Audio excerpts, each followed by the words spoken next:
Death is not funny, but dying is frequently hilarious. That line was hammered into my skull while studying blood spatter pathology in high school. They didn't teach that subject in high school, but my father taught it at the police academy, and used my siblings and me as assistants. And after helping teach the same course dozens of times, all three of us were able to pass the certification test with perfect scores. This made the licensing department change their testing policy when they realized they just made a trio of teenagers licensed forensic blood spatter pathologists. That job didn't last long due to technological advancements in the field, reducing the need for specialists, but it did give me a rather biting gallows humor, one that carried over into my gaming hobby when I brought my iconoclastic habit of breaking stereotypes. One of those stereotypes was the good necromancer, the skull-adorned master of the dark arts who's actually pretty fun to be around. But as the editions progressed, it became harder and harder to pull that off, to the point of the 5th edition restricting necromancy to just the stock raised skeletons and kill people killjoy that nobody liked to be around. I say bollocks to that. It's time to put the romance back in Necromancer, because the power to create is the power to destroy, and that includes the undead. Necromancy is generally seen as the magic that raises the undead. In 5e, this point is hammered home by the abilities provided to the Necromancer as they level up. Those abilities are Stealing Life Force, Animating Undead, Resistance to Necrotic Damage, and Commanding Undead. That's it. There's no variation. But everybody, get out your 2nd edition complete book of Necromancers. There you will find 6 varieties of necromantic specialists there, and 2 of them are typically associated with good alignments. The anatomist is a scholar that uses necromancy to increase their knowledge of biology and anatomy. In contrast, the Death Slayer uses anti-undead spells to hunt and destroy the creatures of the night. The book went even further to break necromancy into 3 categories, with white necromancy devoted to healing and fighting the undead. It was the only form of necromancy that didn't have severe drawbacks in ordinary settings, and could even avoid the notice of dark powers in Ravenloft. 3rd edition made the necromancer's abilities and motivations purely player-determined. Specializing in necromancy didn't give any special bonuses outside of extra necromancer spells, and plenty of spells weren't automatically evil in the casting. You could use necromancy for investigations, undead hunting, and more than a few purely utilitarian reasons. If you wanted to become a devoted necromancer, you had to resort to prestige classes, but mostly your spells determined how you associated with the dead. Take prestige classes to boost your necromancy spells, and you became a better necromancer. It wasn't much more complicated than that. 4th edition moved away from conjuration as a whole, meaning no more hordes of undead for players, and necromancers as player characters essentially became a thing of the past. While there were a few workarounds, they were complicated and largely considered not worth the time. When you finally got all the levels and classes you needed, you were woefully underpowered compared to the other classes that were at full strength. The biggest problem good necromancers in 5e are going to have is their spell list sucks. First off, the number of spells that can be considered benevolent for necromancers, you can count on one hand.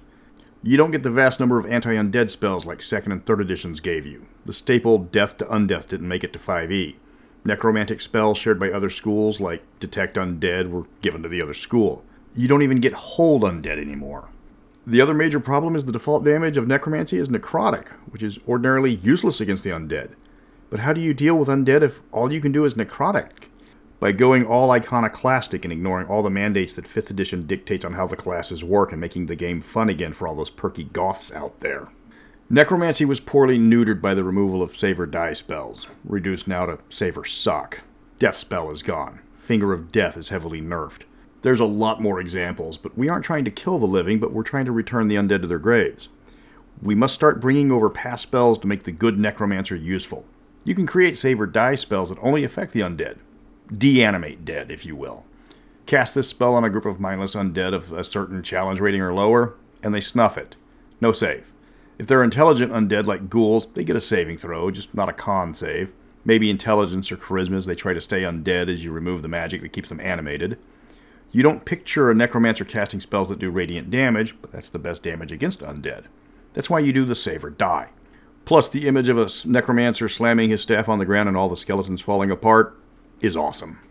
But you're going to need more spells than just killing the undead, especially if you're more into the study of death rather than being the undead hunter. In the older edition, spells could have more than one school attached to them, so Detect Undead was both a necromantic and a divination spell. Now, spells like that are restricted to one specific school, and given some bland grouping like good and evil. Well, this video isn't about you, evil. This is how to run a good necromancer, so we need good necromancer spells. So rip the undead away from the good and evil stuff. Besides, that spell never made any sense at all because it doesn't detect alignment but creature types. Like elementals. The creatures that are almost always true neutral. How the hell are you detecting true neutral elementals with detect good and evil? Alignment is in the game for a reason. It fills a vital part of the lore. I'm tired of people pretending that it doesn't. I can't wait to see how they tap dance around it in the upcoming Planescape book. But hell, they managed to suck all the horror out of Ravenloft and all the spacefaring fun out of Spelljammer, so I'm not putting anything past them at this point. Where was I? Oh yeah, missing necromantic spells. Instead of detecting good and evil, you get detect undead. It not only detects the undead, it tells you how powerful they are, if they're corporeal or not, and if they've been in the area in the last few hours if they aren't there right now. You aren't detecting anything but undead, but you're getting far more information than the standard version of the spell. Other spells you have to bring back include staples like Exorcism, Undead Ward, Disrupt Undead, Spark of Life, or the ultimate good Necromancer flex, Sanctify the Wicked. Nothing like a 9th level spell to force an intelligent undead creature to spend a few centuries getting reformed. 3rd edition was the zenith of necromantic magic. It had 487 necromantic spells ranging from pure evil to saintly in all the various books. I know. I counted. You can scour earlier editions for even more necromancer spells, but you get the point. But if you're going to go way back, I recommend the 9th level spell Restore the Life Once Lost, which returns the dead to life. But only if they're intelligent corporeal undead. It might not get them to change their ways like Sanctify the Wicked, but the look on Strahd's face will be priceless. Good luck finding a 25,000 gold piece gem. If you want utility necromantic spells, focus on the hyper-specialized. A necromantic spell that determines the cause of death is going to tell you when they died, what they died of, and give you some idea of how it happened. And even some clues to the identity of the killer, like the height or if the victim knew their killer if they weren't surprised. Undead Ward doesn't just keep them out. If lower-powered undead try to cross and fail a saving throw, it destroys them. If they pass the saving throw, they don't get through. Casting a Dispel Undead compared to casting Dispel Good and Evil gives the spell an area of effect. It doesn't just banish the undead, it destroys them or forces them to flee otherwise. You can enchant corpses with a low-level spell that sanctifies them against becoming undead later. Amplify the Necromancer's investigative abilities by giving them more information than possible with regular divination spells. Then you get to gloat when the diviner can only tell the party the victim was killed 2 hours ago. Well, you can recreate the entire crime scene by looking through the victim's eyes as they were killed. The local constabulary is quickly going to become your best friend. Unfortunately, there's not a ton of good necromancers to look for inspiration. Sadly, the best known is probably Dr. Orpheus from the Venture Brothers. Yes, he can trap souls with the best of them and animate the dead when he needs to, but he's a loving father and oddly enough, the nicest guy on the show. It's a job to him, nothing more. The necromancers of Glubdubdrib in Gulliver's Travels use their magic only to talk to spirits of the dead. Nothing will get you an A on your history report faster than asking somebody who was there.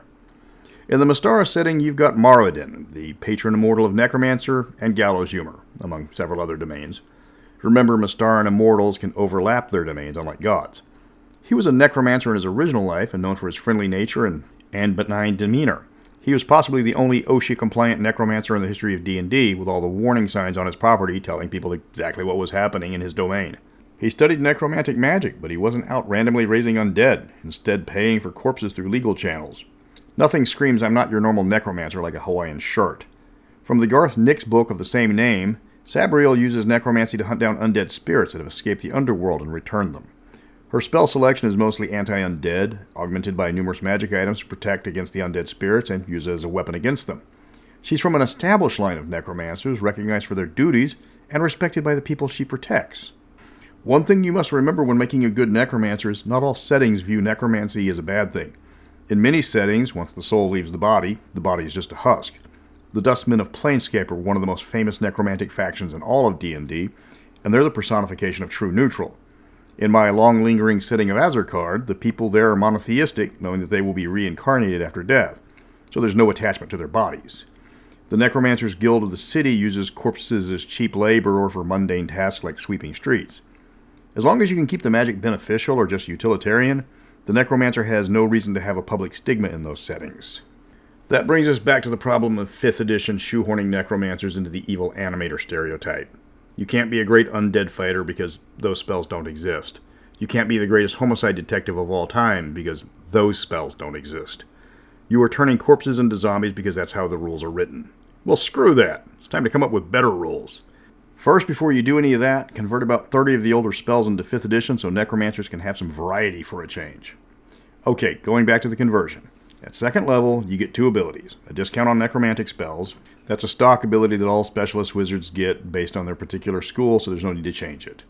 Then you get Grim Harvest, which heals you by killing people.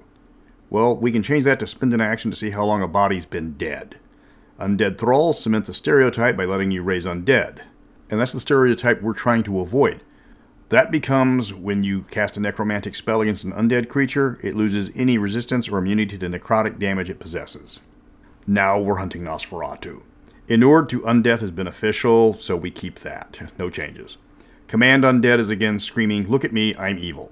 So steal the Destroy Undead ability from the Cleric, and when you use your 14th level ability, it's just like a Turn Undead, except it's an intelligence save, and undead challenge rating 3 or under are destroyed.